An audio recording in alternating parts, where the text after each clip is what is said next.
Game 2 time versus Buffalo. I've got a little bit more information on his team. I know how fast his Rotom is. I still don't know anything about Landorus at this point in time. I know his Gardevoir is not defensive owing to, how much damage I actually do to it with hits and shit like that. I know his Conkeldurr has to be above 216 special defense EVs and careful, or it has to be adamant with max in order to have a chance at living at Life Orb, Tornadus' Hurricane.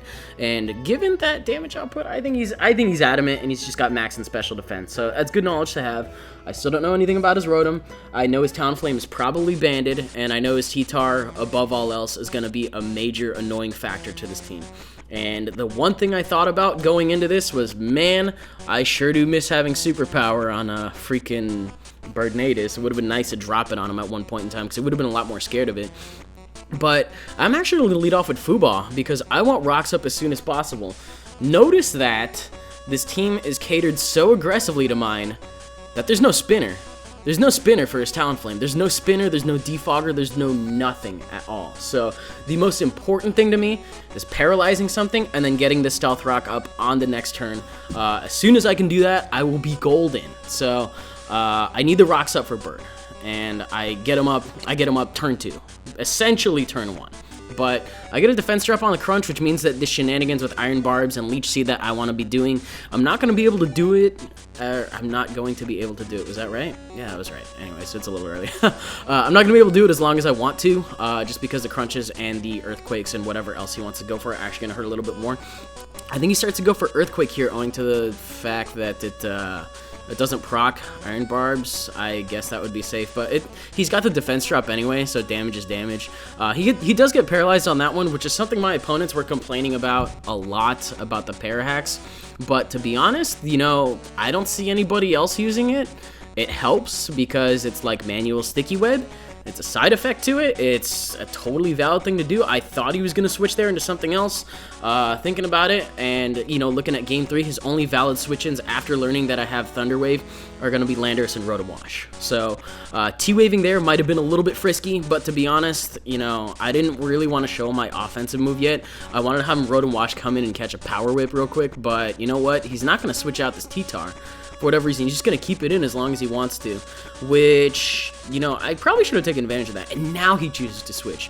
But now that he knows I'm probably going to try to Thunder Wave again, he goes out into his own Landorus. Once again, this is fine. I think do I Double Seed? If I Double Seed, that's a very frisky thing of me to do. No, I don't. I just go for Power Whip. That's fine. But I think he's probably going to end up going for a knockoff to get rid of my leftovers, and on top of that, it is not resisted. He'll get a nice chunk off. But you know what? Fubal's just chilling. He's not doing anything to immediately force me out, and he does not want to switch in his Talonflame earlier than he needs to. So I figure, you know what? I'll just get some more chip. I really don't care.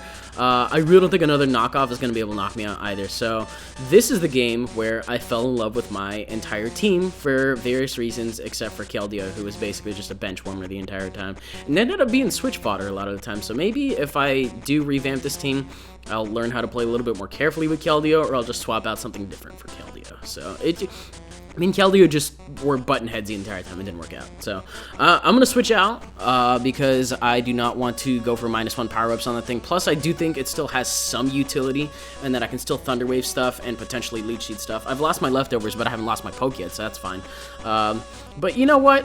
Off of that switch, off of that double, I decide I'm just going to go back into it because I'm special defensive. I really do think I can take a couple of Hydro Pumps. Would have been nice if I had leftovers because that makes it roughly 3 Hydro Pumps for him to go for. And he keeps going for it instead of Will-O-Wisp. And I live on 3, which is fantastic, but I don't get enough back from Leech Seed in order to live another one. Imagine if he missed a Hydro Pump on this next turn.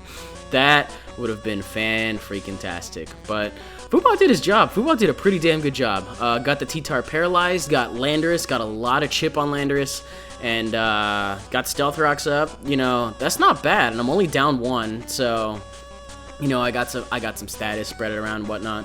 Fuba was really only there as a safe switch into Mega Gardevoir's Hyper Voice I'm looking at, and it was more of a liability against Conkeldurr because it can just drain punch back so much health. So losing it that early, I guess that's fine. I got other things that will have a better damage output versus Fit, so that way it doesn't, you know, drain punch back as much HP. So Gardevoir Trace is justified, and I'm actually going to go for a Scald on this one, expecting him to go into Gardevoir because that was a switch in game 1, and that play actually rewards me with a very solid damage roll on the base form special defense, as well as the burn, meaning that after he Megas, I really don't think the added special defense that the Mega Form gets is going to be able to save him from the amount that the Scald actually does. So the threat that is Mega Gardevoir is actually going to go ahead and die on this turn to another Scald. So I did say Keldeo was a bench warmer, but Keldeo is not without its use, actually taking down the Mega Gardevoir, which, you know, I was pretty happy about. That thing's kind of a problem. So Bird's going to come in, take half HP. I really wish it was even number of HP. That would have been fantastic. But it does turn out to be odd, which means it gets 3 switch-ins. And this is what Kabutops is here for. Kabutops is here to take a Rock Switch-in, take a Brave Bird, be able to take another Brave Bird and knock it out with an Aqua Jet or a Waterfall. I have Aqua Jet on there in case I end up in a rain matchup against it. Then Aqua Jet will outpace the +1 priority of Brave Bird because they're at the same priority level. It'll go by speed, and I'm naturally faster. So look at that. It rolls it back down to single digits again, but that is a calculation that I definitely spent a couple of hours trying to figure out, and I'm able to just clean them off. So I don't want to reveal that I have Waterfall, and I don't want to reveal any of my other moves yet. I don't have Rapid Spin on this thing anymore because I didn't really find the time to go for it. When Kabutops is in, you're usually on a timer with Rain, or you're there for a purpose, and it's go, go, go, go, go. The thing cannot take hits. But he brings in Landorus right now. I want to see what he's going to go for because I don't want him to knock off my Damp Rock. If he's going to go for a U-turn, this is honestly fine by me.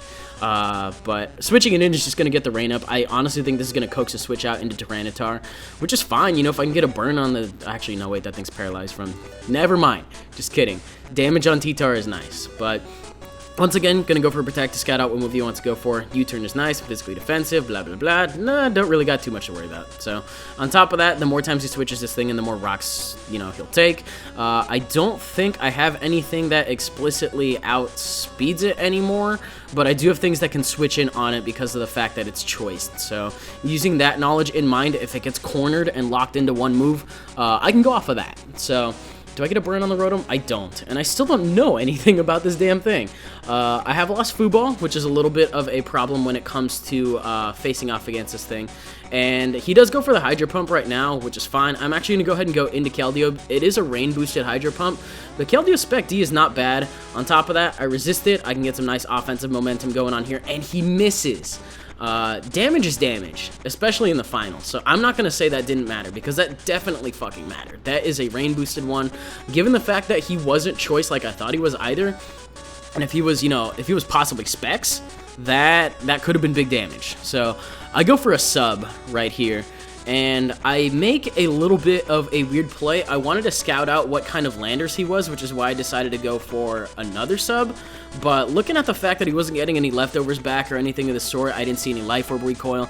He was probably Scarfed, so I don't know why I overthought that so much. But I went for another sub, taking 25% more of my health that I definitely did not need to.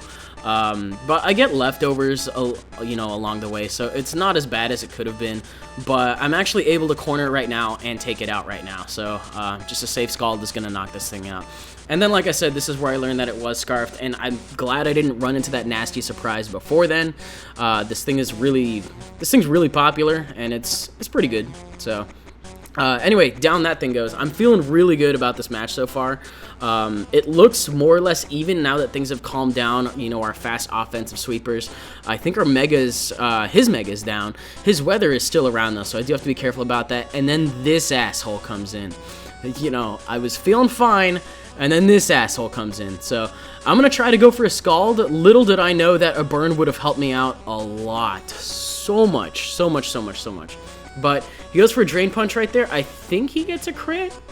Does he get a crit? No, that's regular damage. No, that's fine. The thing I was wondering is whether or not, had I not gone for that sub, whether or not that would have let me live it, but it is an Iron Fist boosted one, so I'm not 100% about that. Odds are, probably wouldn't have, so I'm not too worried about it. Anyway, I go into this thing just to go ahead and Mega and then Volt Switch out, also get an Intimidate off, because that's what's going to help me out in the long run, but I honestly don't know what I'm going to switch into.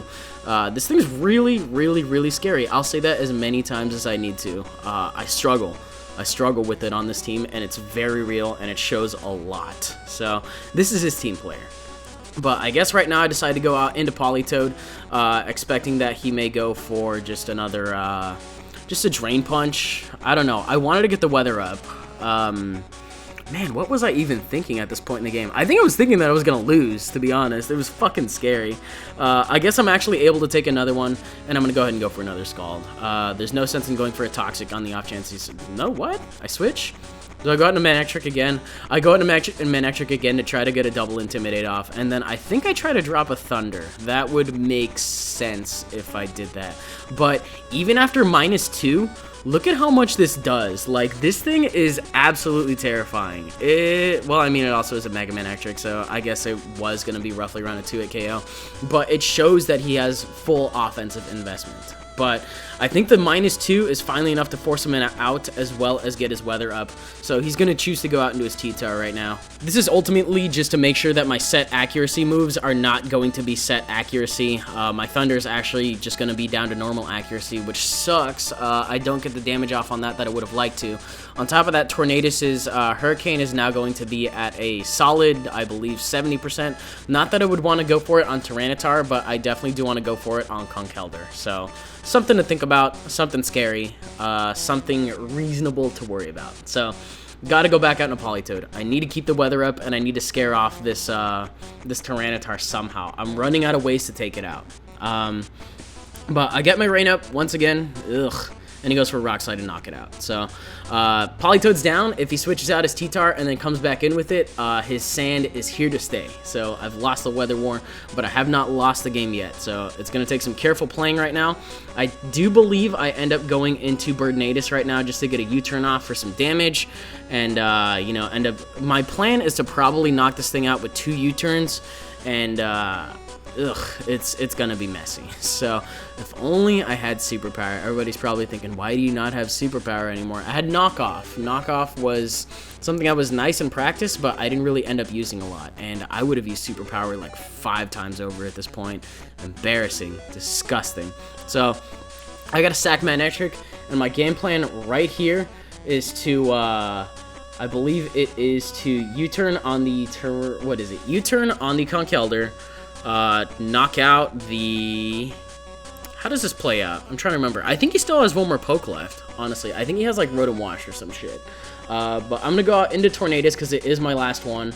And I've got this much with Life Orb Recoil and praying that I don't take any attacks in between. I do outpace the rest of his team naturally, and I think I'm able to go for a U-turn and then a Hurricane on the next turn, or maybe just 2 U-turns, you know, no sense in risking it.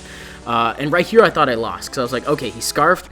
If he was not faster than Manectric, he's going to be faster than this, and it turns out he's not. So a huge, very, very huge sigh of relief, as I now no longer know what this fucking thing's item is. I'm still under the impression that it's probably going to be Resto Chesto, and he's just bluffing it very well. Or he was Specs. I really don't know. But thanks to the Rock Switch in here, I'm actually going to be able to, for sure, 100% knock him out with the U-turn. So, breathing a little bit easier, but we're getting to a scenario that everybody knows what the fuck is up. I have to hit a Hurricane, and I have to roll well enough on Conkeldurr in order to knock it out, because I do something like 88 to like 95% on it, according to the damage calcs that I ran on it, which is a really scary thought. I get a little bit of chip damage with Stealth Rock's helping me out, which is 6%. That probably looks like 90 to me. So if I get a super low end, gross. But I'm actually able to roll high enough and hit it. So there was a 30% chance for me to lose right there, not even factoring in how the damage calc worked out. But that's a 1-0 in my favor, and that pushes us to game 3, where this next game is everything. Everything rides on this game. If I win this, Washington takes it all home. If Buffalo wins, they get the pleasure of being the the best Pokemon club around. So what's gonna happen? We got next game to find out. If you guys are excited, leave a like, rating, comment, subscribe, do your thing. You know how it works, and I will see you guys on the next one. Later.